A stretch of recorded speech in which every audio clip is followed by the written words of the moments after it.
Sa ilalim ng langit na bughaw at tahimik, dalawang pusong dati magkahiwalay ang landas.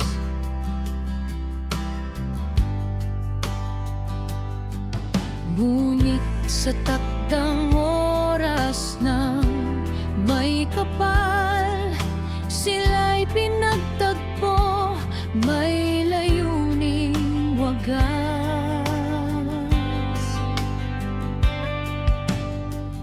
Hindi lang pag-ibig ang naging puhunan, kundi pananampalatayang sa Diyos ay nakatuon. Sa bawat pagsubok sila'y kumakapit, may gabay na higit sa kanilang sarili't damdamin. Ang pagsasama'y hindi lang para sa sarili, kundi misyong mula sa langit ang sanhi.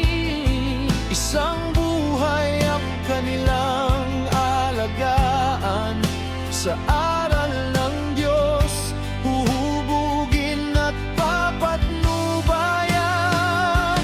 Pinagtagpo ng may kapal ang dalawang puso, hindi lang para sa saya ng mundo,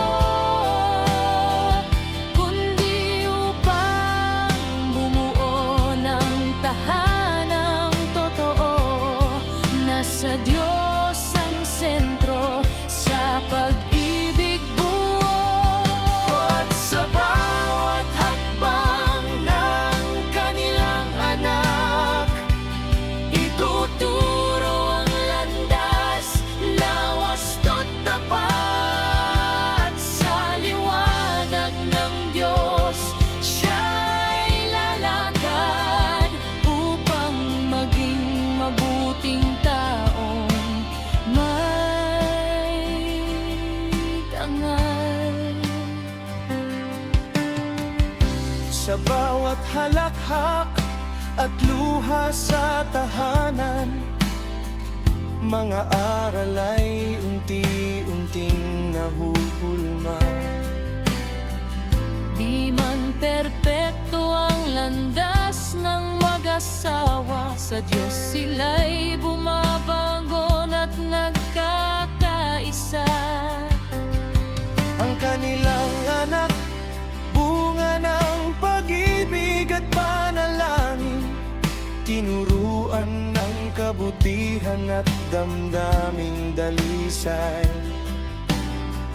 Hindi lang sa salita, kundi sa gawa, ang Diyos ang sentro ng bawat hakbang nila. Sa mundong puno ng tukso at ligalig, ang tahanan nila'y nagsisilbing ilaw. Isang patunay ang pagsasamang may Diyos, kayang humubog ng pusong tapat at wagas. Pinagtagpo ng may kapal ang dalawang puso, hindi lang para sa saya ng mundo, kundi upang bumuo ng tahanang totoo. Nasa Diyos ang sentro, sa pag-ibig buo. At sa bawat hakbang ng kanilang anak, ituturo ang landas na wasto't tapat. Sa liwanag ng Diyos siya'y lalakad, upang maging mabuting taong